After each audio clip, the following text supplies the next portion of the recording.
माननीय सदस्य श्री चंद्रशेखर जी। धन्यवाद सभापति जी। मैं धन्यवाद देता हूं उसके साथ साथ क्योंकि रेल मंत्रालय के नियंत्रणाधीन अनुदानों की मांग पर चर्चा में भाग लेने का आपने मुझे अवसर दिया। सभापति जी, मैं भारतीय रेल केवल पटरियों पर चलने वाली गाड़ियों का नाम नहीं है, बल्कि ये भारत की अर्थव्यवस्था की धड़कन और सामाजिक एकता की सबसे मजबूत कड़ी। आज भारतीय रेल दुनिया के सबसे बड़े रेल नेटवर्कों में से एक है। देश में लगभग 68,000 किलोमीटर से अधिक रेल का नेटवर्क है। प्रतिदिन लगभग 13,000 से अधिक यात्री ट्रेन और 8,000 से अधिक मालगाड़ियां चलती हैं। हर दिन लगभग 2.4 करोड़ यात्री रेलवे में यात्रा करते हैं। प्रतिदिन लगभग 40 लाख टन से अधिक माल रेलवे के माध्यम से ढोया जाता है। रेलवे में लगभग 12 लाख कर्मचारी कार्यरत हैं, लेकिन इतने बड़े तंत्र के बावजूद आज भी करोड़ों यात्रियों को भीड़, सुविधा और सुरक्षा का सामना करना पड़ता है। मैं कहना चाहता हूं कि रेल की पटरियों पर केवल ट्रेनें नहीं चलती, उन पर करोड़ों भारतीयों के सपने चलते हैं और जब व्यवस्था कमजोर होती है तो सपने भी पटरी से उतर जाते हैं। सभापति जी, सरकार ने वर्ष 2026-27 के लिए रेलवे के लिए लगभग 2.93 लाख करोड़ रुपए का पूंजीगत निवेश प्रस्तावित किया है। सरकार इसे ऐतिहासिक बता रही है, लेकिन सवाल यह है क्या यह निवेश वास्तव में यात्रियों की सुविधाएं, सुरक्षा और रोजगार में दिखाई दे रहा है। आज भी हजारों किलोमीटर ट्रैक पुराने और कई जगहों पर सिग्नलिंग सिस्टम कमजोर है और स्टेशनों पर मूलभूत सुविधाएं कमी है। रेल सुरक्षा का सबसे महत्वपूर्ण विषय मैं स्पष्ट करना चाहता हूं कि रेल में सुरक्षा केवल रिपोर्टों से नहीं आती, सुरक्षा जमीन पर किए गए काम से आती है।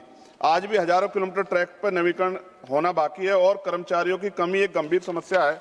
महोदय, भारतीय रेल कभी देश का सबसे बड़ा रोजगार देने वाला संस्थान हुआ करता था और सामाजिक न्याय की भावना को मजबूत करने में इसकी बड़ी भूमिका रही है।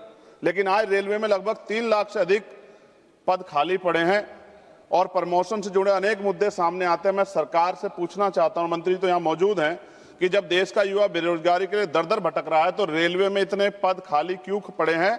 देश का युवा अवसर मांग रहा है और रेलवे में खाली पद इंतजार कर रहे हैं, ऐसा क्यों? महोदय जी, मैं इस सदन के माध्यम से एक बहुत महत्वपूर्ण विषय उठाना चाहता हूं। रेलवे में अनुसूचित जाति और अनुसूचित जनजाति व अन्य पिछड़ा वर्ग के युवाओं को अवसर मिलना कम हो गया क्योंकि भर्ती नहीं निकल रही है। मैं मंत्री जी को से आग्रह करूंगा कि रेलवे में SC, ST और OBC के आरक्षित पदों को शीघ्र भरा जाए। भर्ती प्रक्रियाओं में तेज और पारदर्शी बनाया जाए। रेलवे के प्रशिक्षण संस्थानों में इन वर्गों के युवाओं के लिए विशेष प्रशिक्षण कार्यक्रम शुरू किए जाएं। रेलवे कॉलोनियों में कर्मचारियों कल्याण कार्यक्रम में सामाजिक न्याय की भावना को मजबूत किया जाए। मैं कहना चाहता हूं कि जब तक देश के अंतिम व्यक्ति को अवसर नहीं मिलेगा तब तक विकास अधूरा रहेगा। बाबा साहब डॉक्टर भीमराव अंबेडकर की भावना यही थी कि सरकारी संस्थान सामाजिक न्याय के मजबूत स्तंभ बने और सरकार भी इस बात के वादे करती है। महोदय जी, आज सामान्य श्रेणी में यात्रा करने वाले यात्रियों की स्थिति बेहद कठिन है। ट्रेनों में अत्यधिक भीड़, लंबी वेटिंग लिस्ट, स्टेशनों पर सुविधा कमी के कारण देश की जनता त्रस्त है। ऐसा लगता है कि आम यात्रियों की समस्याओं को उतनी प्राथमिकता नहीं दी जा रही है जितनी दी जानी चाहिए। मैं कहना चाहता हूं कि रेलवे केवल अमीरों की तेज ट्रेन नहीं होनी चाहिए, रेलवे गरीब और आम आदमी की जीवन रेखा भी होनी चाहिए। जब रिजर्वेशन कराते हैं मंत्री जी तो वेटिंग नजर आता है कि वेटिंग है। जब ट्रेन में जाते हैं, क्योंकि हम तो खुद सफर करते हैं, तो ट्रेन खाली मिलती है। ये क्या, किस तरह का भ्रष्टाचार है? इस पर आपको जानकारी करनी चाहिए और रेलवे में जनरल डिब्बे जो है आपको बढ़ाने चाहिए। साथ साथ मेरी मांग है मंत्री जी, अपने क्षेत्र से जुड़ी हुई, आप मुझे ये भी बता दें कि एक टांग पे खड़ा होकर बताऊं या दोनों टांग पे, कि जो आपका ध्यान आकर्षण हो जाए विपक्ष के सांसदों की तरफ भी। क्योंकि देखो, सरकार के जितने लोग बोले सबने आपकी बड़ाई की और हम लोग भी बड़ाई करते हैं कि आप अवसर दे दें तो और बड़ाई कर दें। तो इसलिए पूछ रहा हूं, एक टांग पे खड़ा होकर बोलो जो आप निगरानी बनाएंगे, या फिर दोनों टांग पे खड़ा होकर बोलो जो आपका ध्यान हमारी तरफ आकर्षित हो जाए। मंत्री जी, अमृत भारत स्टेशन योजना के अंतर्गत नगीना रेलवे स्टेशन का नवीनीकरण का काम जल्द से जल्द पूरा हो जाए और साथ साथ रेलवे का जो प्लेटफॉर्म नंबर 2 है नगीना में, उसकी लंबाई बढ़ा दो, क्योंकि महिलाओं को पीछे उतरना पड़ता है। ये बात मैंने कई बार कही, इसलिए मैंने कहा कि एक टांग पे खड़ा होकर सुन लीजिए कम से कम, मगर ध्यान तो आकर्षण कीजिए।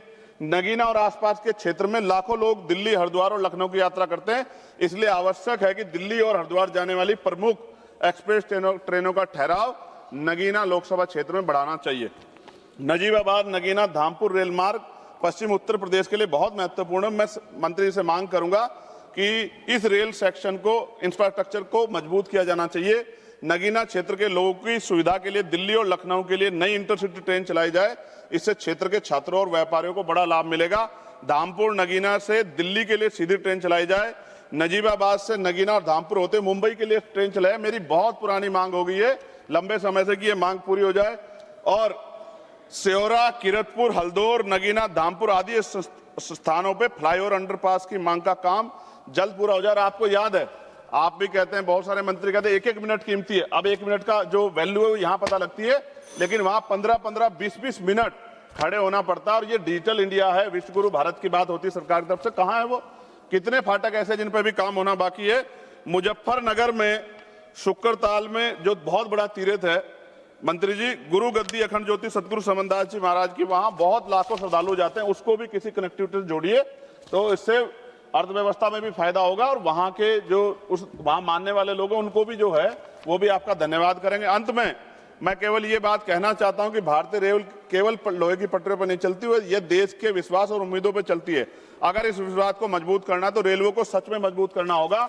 और नगीना लोकसभा दूसरे राज्य को भी जोड़ती है, इधर हरिद्वार और इधर कोटद्वार, तो नगीना से होके निकलते हैं, दोनों राज्य का वो जोड़ है। मेरा आपसे आग्रह है कि नगीना की जो मांगे मैंने रखी है मंत्री जी, अगर आप इनको पूरा करेंगे तो ये स्पष्ट होगा कि आपकी कथनी और करनी में फर्क नहीं है। अगर आप सिर्फ सत्ता पक्ष के लोगों के काम करोगे तो इससे स्पष्ट होगा कि आपकी सरकार सबकी सरकार नहीं है, आपकी सरकार सिर्फ अपने लोगों की सरकार है। और जहां के लोगों ने आपके खिलाफ वोट किया है उनके अधिकारों का संरक्षण भी, क्योंकि अब तो आप मंत्री किसी पार्टी के नहीं, आपको करना ही पड़ेगा। ये भी मैं आपसे आग्रह करता हूं। बहुत बहुत धन्यवाद सभापति। जय भीम, जय भारत।